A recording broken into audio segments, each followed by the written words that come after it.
Hi, I'm minor internet food celebrity Adam Ragusa. Is artificial intelligence about to make me redundant, as the Brits would say? Well, get ready to check out a chatbot cooking video script ostensibly written in the style of yours truly. It's gonna be creamy and dreamy. Speaking of dreams, I've slept so bad for the last few days at this rental house that I'm in. Can't wait to get home in a few days to my mattress from Helix, sponsor of this video. At this point, I feel like my Helix and I are bonded. I'm not sure where my body ends and my Helix begins, because my Helix is made for my body. Well, me and Lauren's bodies. You go to helixsleep.com, you tell them how you and any bed buddies are sized and shaped, how you like to sleep, what kind of sleep problems you have, back pain, getting too hot, etc. And they recommend a premium mattress just for you. We got this hybrid spring and foam number, and Helix shipped it free right to my door, free in the US. There's no big trucks or movers involved. That is a real mattress in a box under vacuum seal. You can move it yourself. I am so spoiled by my Helix. When I travel, every mattress just makes my back hurt and I'm hot all night. Get me back to Helix country. Right now it's the summer sale. 20% off site-wide. There's a 100-night sleep trial to make sure you love it. 20% off site-wide with my link in the description. Thank you, Helix. So, I am in California this week. And I needed to come up with an economical video to do, and my mind turned to an email that I got from a self-described fan in September of 2023. The subject line, AI script for Adam Ragusa. This fan said that they were playing around with a large language model chatbot that was brand new at the time, and they entered in the following prompt. Write a script for a video of Adam Ragusa. Make sure it follows his style of video making. And then this fan sent me the output that this chatbot produced. Let me read you some highlights. Hey folks, Adam Ragusa here. And today we're diving into a classic comfort food recipe that's sure to make your taste buds dance with joy. That's right, we're making homemade spaghetti carbonara.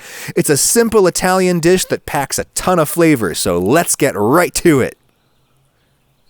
Totally sounds like me, right? Let us continue. First, we'll get our water boiling. Always remember, we need this water to be as salty as the Mediterranean Sea. That, of course, is not actually true. The Med, like the rest of the global ocean, is about 3 times as salty as the water we generally boil pasta in. If you actually boiled your spaghetti in 4% salinity, it would be gross. Get the water as salty as the sea is a thing that people say, so I understand how an LLM vacuumed up that sequence of words and spit it back out again, but it's not a thing that I typically say, because while I think it can be close enough on the intuitive level, it is technically really wrong. Let's keep reading. In go the spaghetti noodles.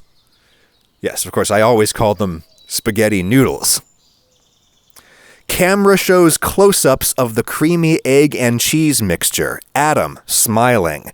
This is the magic that'll make our carbonara creamy and dreamy. Totally sounds like me, right? Thanks for joining me in the kitchen today. If you enjoyed this recipe, don't forget to like and subscribe, and be sure to leave your comments below.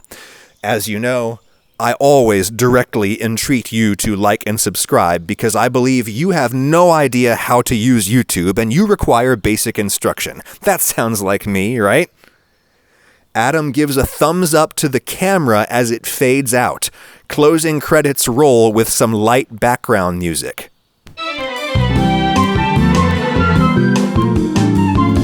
That's how I end all of my videos, right? Okay. So in the list of sins committed by large language models, these ridiculously uncharacteristic style choices rank rather low, I'll grant you. But I still took one look at that script a year and a half ago, and I got this warm, comfortable feeling. I looked at that script and I thought, oh, my job is so safe. This is trash. This AI stuff is just a new kind of spam. This is paper junk mail all over again. It's another low-cost, low-value, high-volume information product that people will simply have to brush out of their way like spider webs in search of the thing that they actually want. This is annoying, but it's no threat to my job. And you know, in the ensuing year and a half, I do think that I've been proven pretty much right. LLMs suck up everything we've ever written, blend it up into a kind of word emulsion, reconstitute it, and spew it back out at us in the form of a gray word paste that could be likened to the innards of a chicken McNugget. A word McNugget is what I call a chatbot output. Now, the tech bros are already down in the comments saying, hey, maybe generative AI can't make a good Adam Ragusea video, but it can do lots of other useful things. And you know what? I am sure that that's true. I'm sure that it can do lots of other useful things. I just think that point misses the point. It's like going up to an anti-nuclear activist and saying, hey, nuclear power has lots of legitimate uses. Well, yeah, dumbass, nobody denies that. The argument that an anti-nuke person is making is that the apocalyptic risks of nuclear technology simply far outweigh any conceivable benefits. Now, I, Adam Ragusea, am not taking a position on that particular subject right now. I'm just making a rhetorical comparison. LLMs can be useful for some things is a straw man argument. Nobody who knows what they're talking about denies that LLMs can be useful. The question is whether you stealing our creative work and selling it back to us in a much shittier form is worth the convenience. I'm honestly not sure what my answer to that question is. I think you can tell which way I'm leaning, but I'm trying to reserve judgment as the situation unfolds. I have, thus far in my life, tried to be a good soldier against Luddism. Lots of the arguments that people make against AI these days sound a lot like the arguments that people used to make against like Wikipedia and Google search, spell check even, or calculators. How are kids going to learn how to do math if they're just using a calculator? That's a thing people used to say. Up to this point in my life, I have very much been on Team Tech. But I could easily see myself now defecting over to the Butlerian Jihad any day now, and let me tell you why. Let me tell you what I think is the very worst thing about the new so-called AI technology that would be more accurately described as a glorified autocomplete. As you may know, before I became a minor YouTube food celebrity, I was a vaguely serious, vaguely well-known journalist. I was on the journalism faculty at Mercer University in Georgia, and in the journalism discipline, we have an ultimate sin. The worst thing you can do as a journalist, the infraction for which your colleagues will punish you most harshly, the thing that you can do that will make it all but impossible for you to ever work again as a reporter, is fabulism. Making shit up. There's other sins in journalism, for sure, but flat-out fabricating facts or quotes is generally regarded as the worst thing that you can do. Why? Is a fabricated news story necessarily more harmful than like a really biased story or a story filled with mistakes? Honest but still potentially libelous mistakes? Is fabulism always more harmful than that? No, not necessarily, I don't think. But I do think, and this is my personal interpretation, I do think that the reason that journalists punish fabulism above all else is that it is so hard to prevent. It is so hard to defend against. If I'm an editor with reporters working underneath me and one of those reporters is making stuff up, it is surprisingly hard for me to catch that. Because in daily news, we generally don't fact check every single claim that a reporter makes in a story. Back in the good old days, when journalism still had money, high-quality periodicals would check every fact. Because you have more time for that in a monthly magazine. The good magazines had fact-checkers on staff who would take the reporter's story and then independently re-report it. Call every source, read their quote back to them, say, "Did you really say this?" That kind of thing. Newspapers and other daily news outlets rarely had time for that kind of thing, even in the good old days. So editors do spot checking. If a claim of fact in the story is particularly consequential or in any way suspicious, you might double check that one. But mostly you have to trust your reporters to not make stuff up. In the short term, at least, it's really hard to spot a well-executed fabrication. Good faith errors are easier to spot because people tend to make mistakes in predictable patterns. People leave off a zero. They misspell unusually spelled names. They confuse the city government with the county government. They use a secondary source when a primary source might be available. No one knows how to use commas. People tend to fall into the same set of traps when they make honest mistakes. And as an editor, you can anticipate a lot of those mistakes and fix them before they go to print. Even slightly more mendacious problems in journalism can be anticipated and corrected, like when a journalist massages the facts to make the story more favorable to their value system or to their point of view. That's human, that's predictable, and you can correct for it somewhat. But if a reporter says, "I heard this protester at this rally shout this really incendiary thing," you just have to trust that they aren't totally making that up. Because you can't pass through time and space to go verify a transient event like that.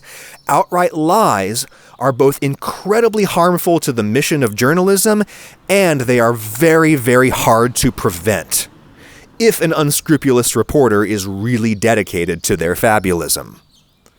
So that's why we punish it so heavily when it gets caught or exposed, to function as a deterrent, to scare the next reporter who might be thinking about cooking one of their pieces.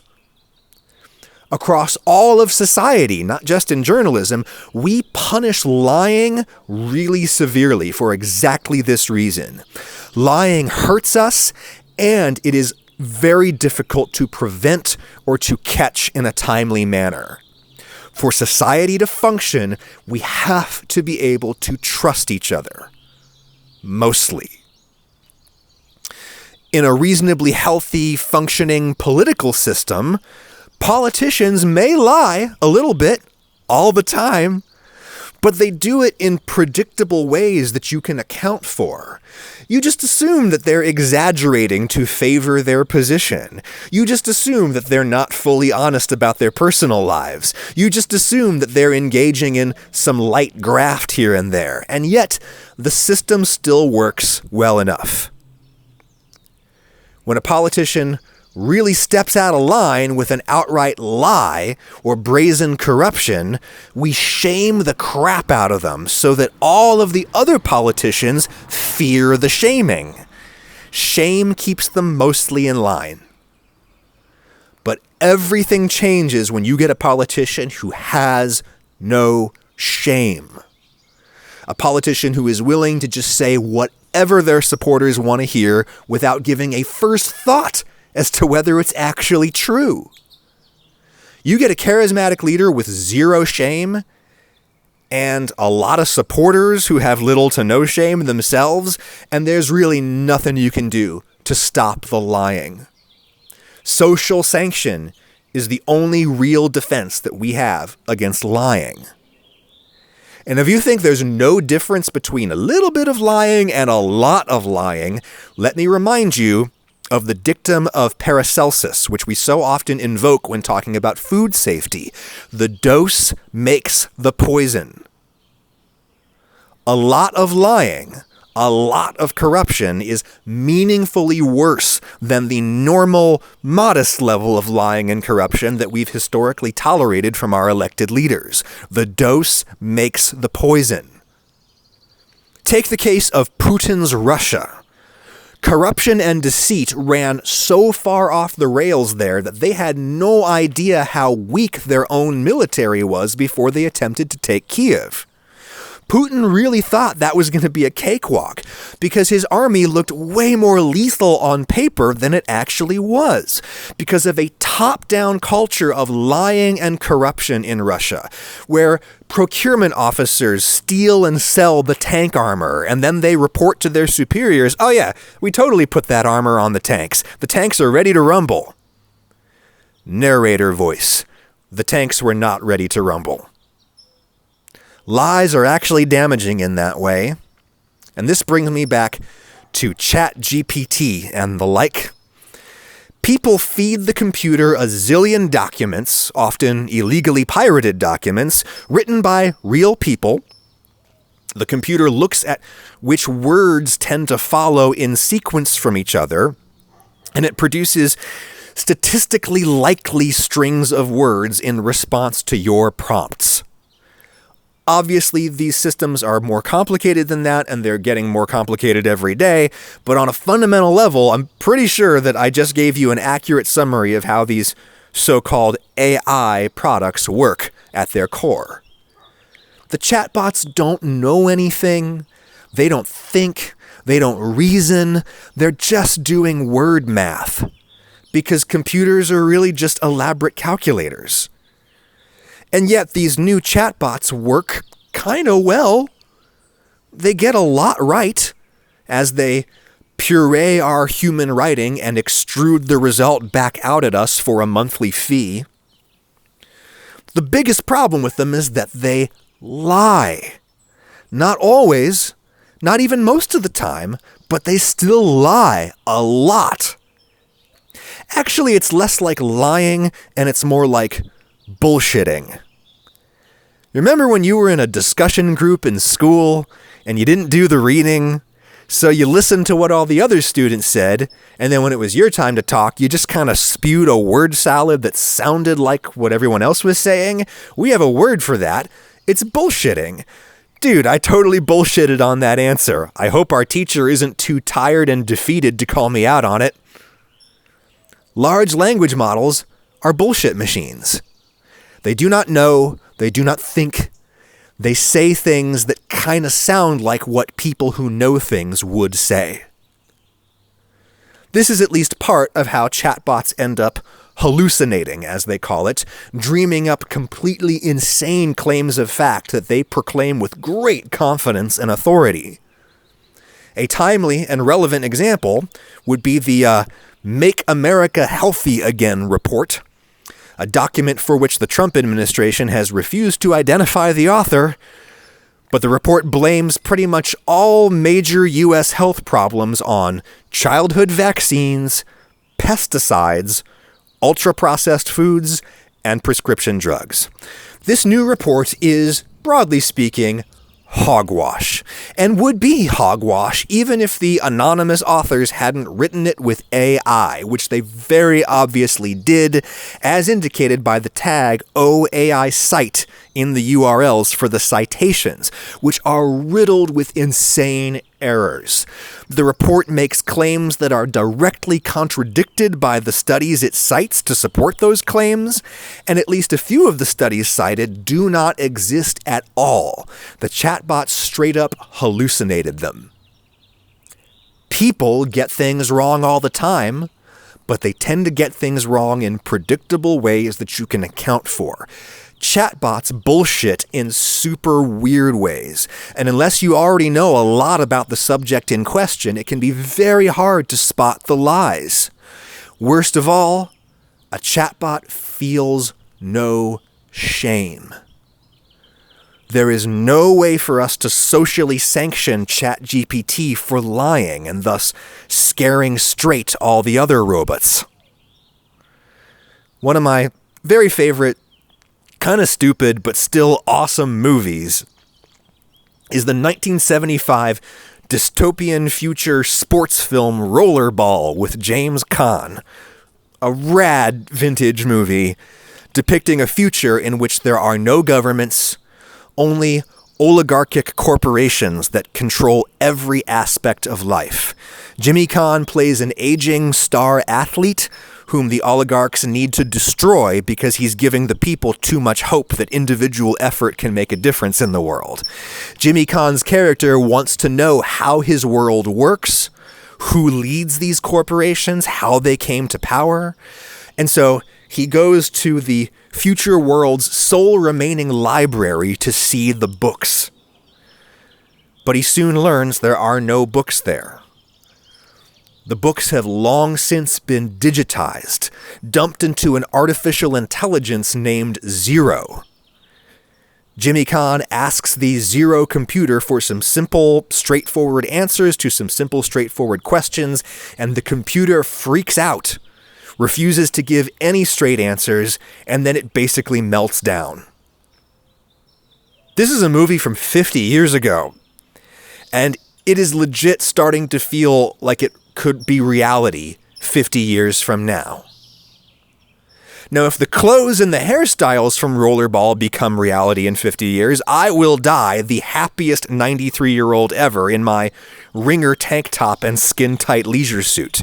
But please, let's not dump all the books into a computer that doesn't understand what the books mean. If you want to cook with AI-generated recipes, man, do that at your own risk. I screw up in my recipes all the time, but I tend to do it in predictable ways. I confuse tablespoons with teaspoons. I screw up the metric conversions, always, but the folks in the top comments usually spot those problems, even if I don't, because they know me. I have been contacted by multiple tech startups that say they want to use my stuff to train AI recipe generators, and to these people I always say two things. One, thank you for asking instead of just doing it illegally, and two, I hope your entire industry is consumed by the flames of its own making. Like I always say at the end of my videos, keep it creamy and dreamy.